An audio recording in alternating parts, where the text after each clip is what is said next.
ہاں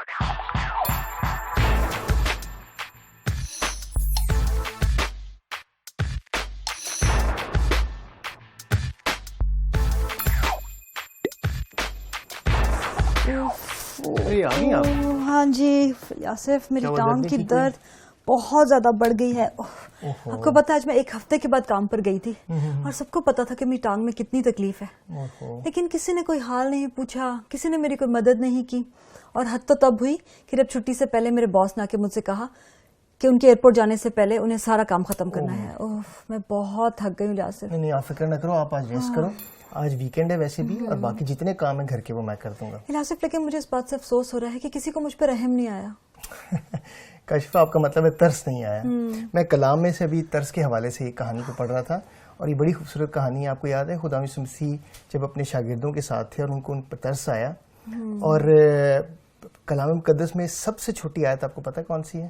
میرا خیال ہے یوحنا کی انجیل اس کے 11ویں باب کی 35ویں آیت. خدا یسوع مسیح کے آنسو بہنے لگے.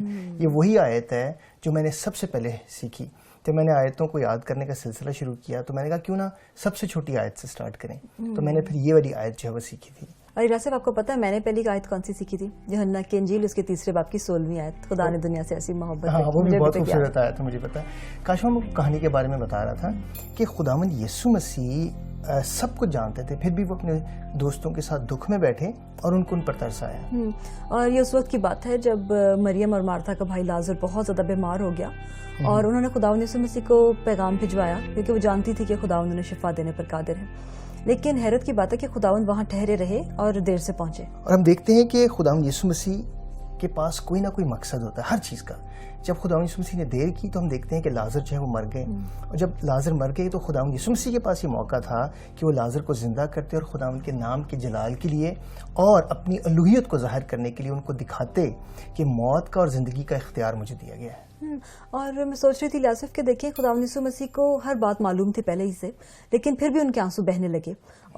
شاید میں سمجھتی ہوں کہ اپنے دوستوں کی حالت کو دیکھ کے خداوند کو ترس آ گیا. جی خداوند ان کی حالت کو دیکھ کے ان پر ترس آیا، ان کی دکھ کی حالت کو دیکھ کے ان پر ترس آیا. اور حقیقی ترس یہی ہوتا ہے کہ جب ہم دوسرے کی زندگی کی قدر کرتے ہیں. حقیقی ترس یہی ہوتا ہے جب ہم اپنے تعلق میں کسی امید کو دیکھتے ہیں.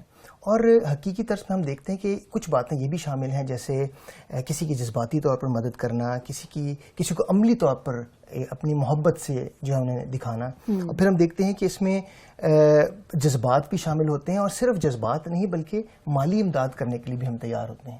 یاسف عملی محبت کے حوالے سے مجھے کلام مقدس کا ایک حوالہ یاد آ رہا ہے جو میں آپ کے ساتھ پڑھنا چاہتی ہوں، جو کہ یعقوب 2 باب اور اس کی 15ویں اور 16ویں آیت ہے. یعقوب 2 باب 15ویں اور 16ویں آیت. اگر کوئی بھائی یا بہن ننگے ہوں اور ان کو روزانہ روٹی کی کمی ہو، اور تم میں سے کوئی ان سے کہے کہ سلامتی کے ساتھ جاؤ، گرم اور سیر رہو، مگر جو چیزیں تن کے لیے درکار ہیں وہ انہیں نہ دے تو کیا فائدہ. بالکل. اور دیکھیں خداوند یسوع مسیح یہاں پر زبانی ان کے ساتھ ان پر ترس نہیں آتا، بلکہ خداوند یسوع مسیح اپنی عملی محبت کو ان پر ظاہر کرتے ہیں. ہم زمینی زندگی پہ بھی ان کی ساری اس منسٹری کو دیکھتے ہیں کہ جو بھوکے تھے ان کو وہ کھانا کھلاتے تھے، جو تکلیف میں تھے ان کو وہ شفا دیتے تھے، جو بیمار تھے ان کو وہ تندرست کرتے تھے. اور اس طرح وہ صرف زبانی طور پر لوگوں پر ترس نہیں کھاتے تھے بلکہ عملی طور پر اپنی محبت کو ان پر ظاہر کرتے تھے. آپ نے نوٹ کیا کاشفہ کہ میں یہاں لگاتار ترس لفظ استعمال کر رہا ہوں اور رحم استعمال نہیں کر رہا؟ جی ہاں میں سوچ رہی تھی مگر ایسا کیوں؟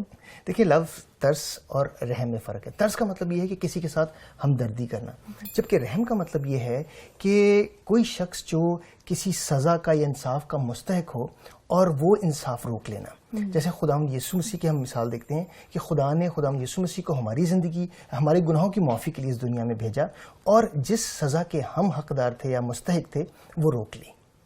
تو آپ کا کہنے کا مطلب یہ ہے کہ رحم سے مراد ہے کہ کسی کی سزا کو روک لینا جس کا وہ مستحق ہو، اور فضل سے مراد یہ ہے کہ کسی کو کوئی تحفہ دینا جس کا وہ مستحق نہ ہو. بالکل. اور ہم دیکھتے ہیں کہ خداوند یسوع مسیح نے خدا نے خداوند یسوع مسیح کے وسیلے سے اپنی رحم کو اور اپنے فضل کو ہم پر ظاہر کیا. ہم اس کے رحم کو کس طرح دیکھتے ہیں کہ ہم گناہ گار تھے، ہم سزا کے مستحق تھے، لیکن اس نے اپنے بیٹے کو بھیجا اور اس نے ہماری جگہ اپنی قربانی دی، اور ہم پہ سے سزا کا حکم جو ہے وہ ہٹ گیا. اور پھر ہم اس کے فضل کو کس طرح دیکھتے ہیں کہ جس ہمیشہ کی زندگی کے ہم حقدار نہیں تھے،